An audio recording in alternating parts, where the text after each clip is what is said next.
영문학과 대학 졸업반인 아나는 케이트를 대신해 졸업책자에 실릴 인터뷰를 따고자 이 시애틀의 성공한 CEO 크리스찬 그레이를 찾아옵니다.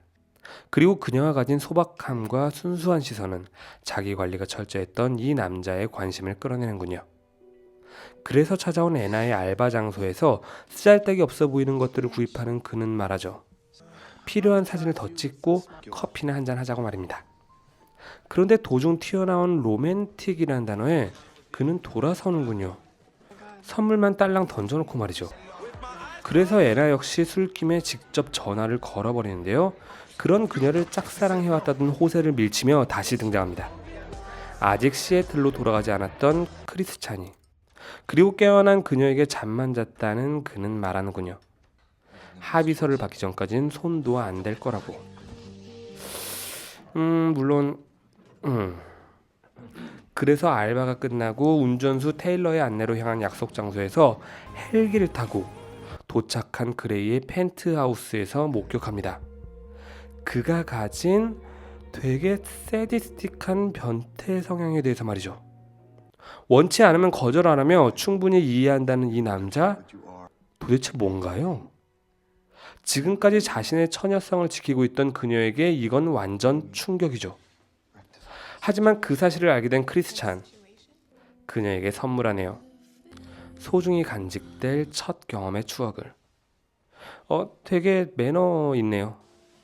이쪽 세계에도 순서라는 게 있는 거일 거니까요. 그의 새엄마가 등장하며 상황은 일단 일단락되지만 이제 크리스찬은 정식으로 요청합니다. 자신의 지배를 받는 순종자가 되어달라고. 아직 모르겠네요. 자신 역시 어린 시절 엄마의 친구 순종자 역할을 해왔다며 그것은 분명 만족스러울 거라는 그는 계약서를 남기고 떠납니다. 그리고 인터넷으로 마주하는 이 세계는 여전히 모르겠네요. 하지만 이어지는 그와의 관계가 짜릿한 건 인정해야겠고요. 그래서 애나는 맞춰보기로 합니다. 그의 요구가 일방적으로 반영된 이 계약서를 상호 합의하에 수정해 나가면서 말이죠. 그리고 그 과정에 일주일에 한 번의 데이트 조건도 받아내는군요. 하지만 여전히 도장을 찍지는 않습니다. 애나는 알고 있기 때문이죠. 자신이 그를 원하는 만큼 이 졸업식의 연사로 찾아와 그 관계를 드러내는 그 역시 자신을 원하고 있다는 것을. 하지만 애나는 모르지 않습니다. 그레이 역시 이 모든 상황을 이해하며 통제하고 있다는 것을 말이죠. 게다가 그가 맛보이는 이 서비스들, 숨가쁠 정도로 매혹적입니다. 더불어 달콤함까지. 결국 가족 모임에까지 함께한 그녀는 예고 없이 말하죠. 내일 조지아의 엄마를 보러 갈 예정이라고. 왜 이렇게 애나는 벗어나려만 하는 걸까요? 크리스찬은 최선을 다하고 있는데 말이죠. 어차피 자신은 바뀔 수 없습니다. 약물 중독자의 자식으로 태어나 그레이가에 입양된 불편한 기억들. 사랑 따위와는 거리가 먼 사람이니까요. 그렇기에 떠나간 그녀의 자리는 그를 다시 과거 자신의 지배자였던 여인에게로 향하게 합니다. 하지만 돌아왔네요. 그리고 또다시 그녀에게 추억을 선물합니다. 그러면 애나 역시 다시금 그레이에게로 향하게 되죠. 하지만 여전히 허물어지지 않는, 자신에겐 50가지의 그림자가 있다는 크리스찬의 단단한 벽. 그렇기에 애나는 말합니다. 알겠다고, 보여달라고. 당신이 말하는 지배자의 그 모습을 말이죠. 하지만 그제서야 애나는 깨닫습니다. 그가 하려는 건 함께 나누는 사랑이 아닌 거라고. 그렇기에 자신을 또다시 붙잡으려 하던 크리스찬에게 드러내는 애나의 분명한 거부가 보여지게 되면 영화 그레이의 50가지 그림자는 그 막을 내립니다. 이제 출판사에 취직한 아나는 나름 잘 적응해 나가고 있습니다. 하지만 호세의 사진전에서 자신의 사진들을 모조리 구입해버리는 이 남자 그레이. 네가 필요하다며 다시 다가오는군요. 그리고 약쟁이였던 자신의 엄마 얘기를 꺼내며 말합니다. 앞으로는 규칙, 처벌, 비밀까지도 없을 거라고. 그러면 둘과의 관계는 다시 시작되는군요. 아나의 상관 잭에게도 디펜스 들어가는 그 성격은 그대로지만 확실히 변하긴 했습니다. 섹시함은 변하지 않았고요. 게다가 자신이 감시되고 있었다는 사실에 발끈한 아나에게 가슴을 남겨놓은 모든 육체에 대한 권한을 허용하게 되면 이제 아나는 준비합니다. 그레이의 부모님 자선 무도회에 어울릴 스타일과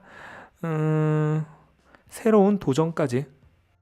그리고 도착한 이곳에서 아나는 그레이가 찻값으로 주었던 24,000달러를 모두 기부해버리는군요.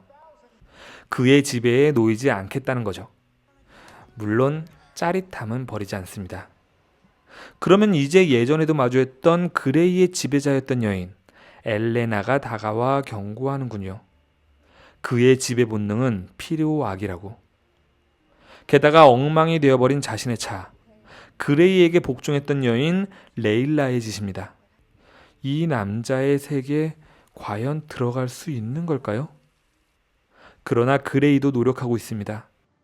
엄마의 시체 옆에서 보냈던 시간들과 이후 입양된 자신에 대해서 털어놓는 걸 보면 말이죠. 그런데 그 사이 일에서 문제가 생겨나는군요.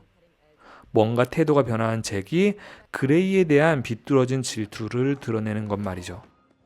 그래서 이제 잭을 해고시킨 그레이는 말합니다. 자신과 함께 살면 어떻겠냐고. 그러면 이제 안 그래도 과감했던 이들의 사랑은 더 과감해져 가고요. 잭이 사라진 회사에서 역시 그 능력을 인정받으며 이보다 더 좋을 수는 없는 거겠죠. 그러나 등장하는 레일라, 아나와 그레이의 관계를 이해하지 못하는 그녀의 모습은 아나를 깨닫게 하네요.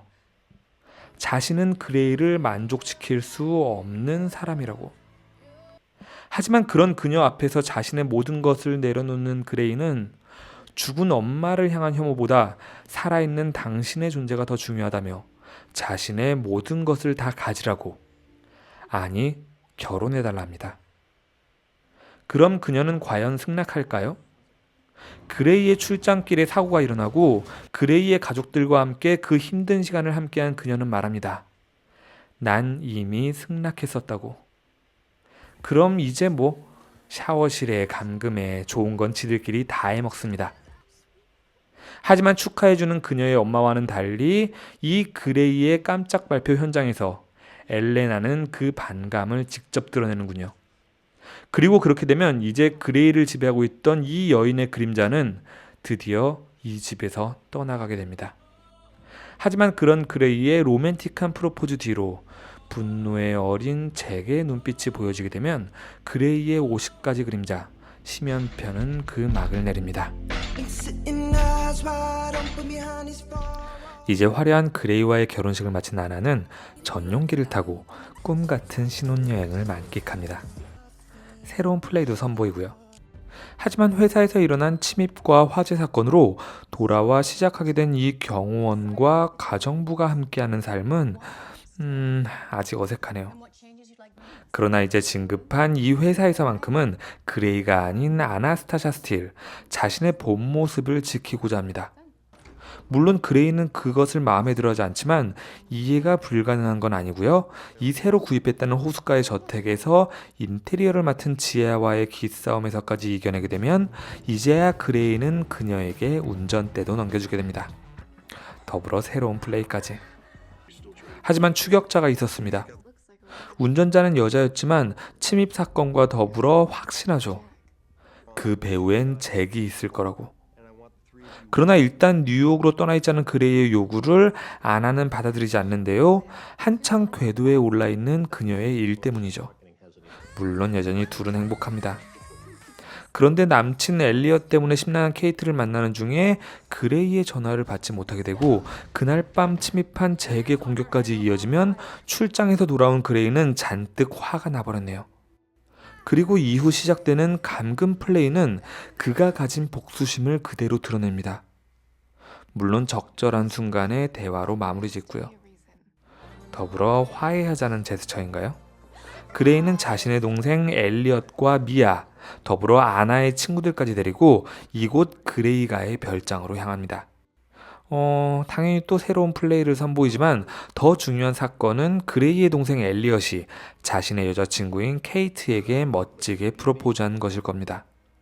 어차피 플레이는 그런데 최근 정기적으로 병원을 찾지 못했던 아나는 알게 되는군요. 자신의 임신 사실을. 그쵸, 임신할 만하죠. 하지만 이전부터 아이 가지는 걸 꺼려했던 그레이는 왜 약속을 어겼냐며 분노합니다. 자신은 준비되지 않았다면서 말이죠. 하지만 그날 밤 술 취해 들어온 그레이가 엘레나를 찾아갔다는 사실을 알게 되면 아나도 참지 못하는군요. 제발 애처럼 굴지 말고 어른이 되어보라고. 그리고 걸려오는 미아의, 아니 보석으로 풀려난 잭의 전화. 미아를 살리고 싶다면 2시간 안에 500만 달러를 가지고 오라는군요. 자신은 충분히 받을 자격이 있다면서 말이죠. 그리고 당연히 그 일은 혼자 해내야 한다는 조건이 붙어 있습니다. 때문에 그레이에게도 사실대로 말하지 못한 채 잭의 몰카 협박에 시달리고 있던 공범자 리즈를 마주하네요. 그리고 도착한 이 거래 장소에서 잭은 자신을 우습게 보지 말라며 그 분노를 뿜어냅니다. 하지만 숨겨놓았던 레일라의 총과 아나를 끝까지 믿었던 그레이의 추적으로 사건은 끝이 나게 되는군요. 잭은 도대체 왜 이렇게까지 일을 벌인 걸까요? 네, 잭과 그레이는 같은 위탁시설에 있었습니다. 그렇기에 그레이는 생각하죠. 잭이 입양되었다면 자신이 잭처럼 되었을지도 모른다고. 아니, 아나는 말합니다. 당신은 좋은 사람이라고. 그렇기에 이제 자신의 친어머니의 무덤을 찾는 이 남자의 변태적인 취미생활을 더 이상 거부감 없이 받아들일 수 있게 된 아나의 모습이 보여지게 되면 그레이의 50가지 그림자 해방편은 그 막을 내립니다.